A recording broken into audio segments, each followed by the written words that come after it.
Our gospel reading for this morning focused on one significant act by Jesus.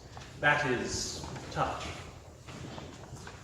In our reading today, two people both came to Jesus in ways that their circumstances permitted. Jairus, the leader of the synagogue, a leading figure in his community, brought there by the fear of death for his daughter, he humbled himself on his knees begging that Jesus would touch and save his daughter. For the unnamed and afflicted woman, she is an outcast, one who is ritually unclean. But she had faith that a simple touch of Jesus' robe would be sufficient to heal her. For she said, "If I but touch his clothes, I will be made well." And Christ had responded to her in kindness, "Daughter, your faith has made you well. Go in peace and be healed of your disease." Looking at both these individuals, there's an obvious recognition that both of them are desperate for help. And both of them, there is a risk that both of them take when they come to see Jesus. For Jairus, this is a man who is a pillar of the local community.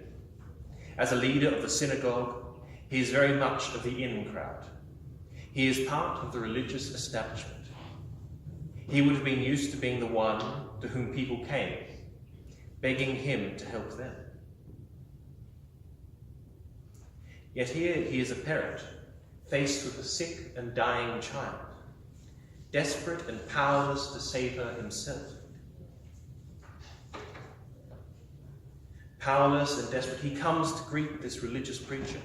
He throws himself at the feet of Jesus, repeatedly begging him, holding to the faith that a simple touch will heal his daughter. This faith is then exhorted by Jesus when the news of his daughter's passing comes.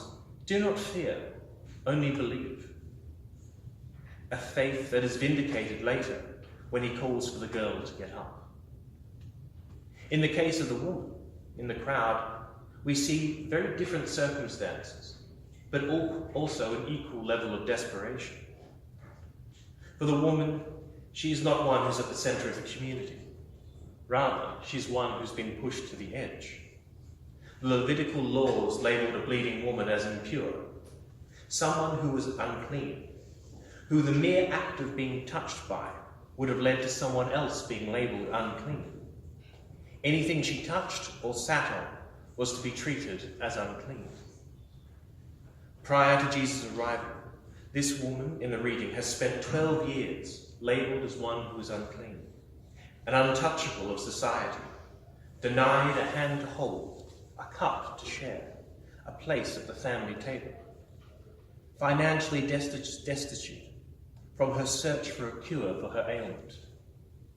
Yet, when Jesus comes to town, the crowds gather here. Here is a preacher of God, a man of miracles.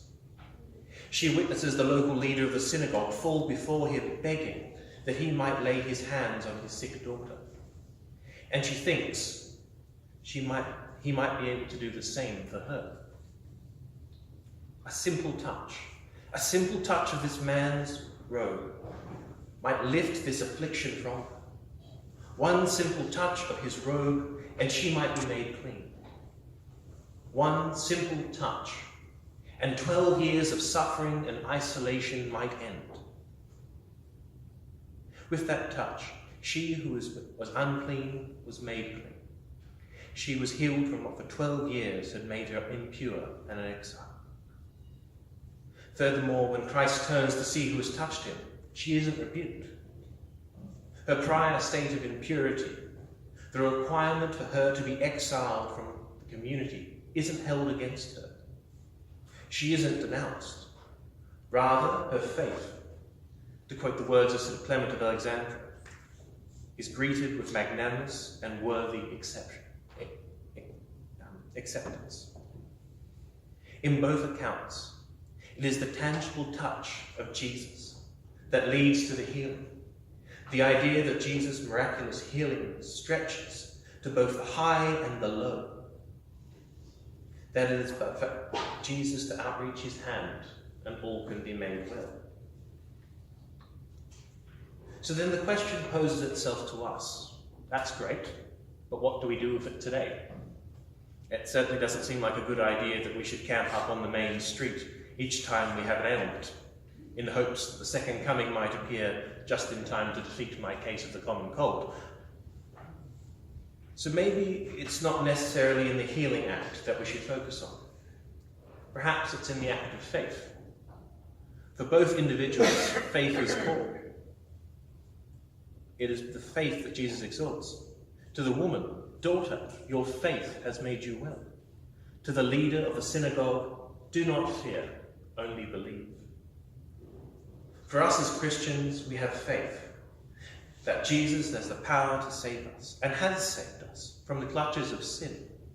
Like Jairus' daughter, we will be raised from the dead on the last day and also to receive eternal life.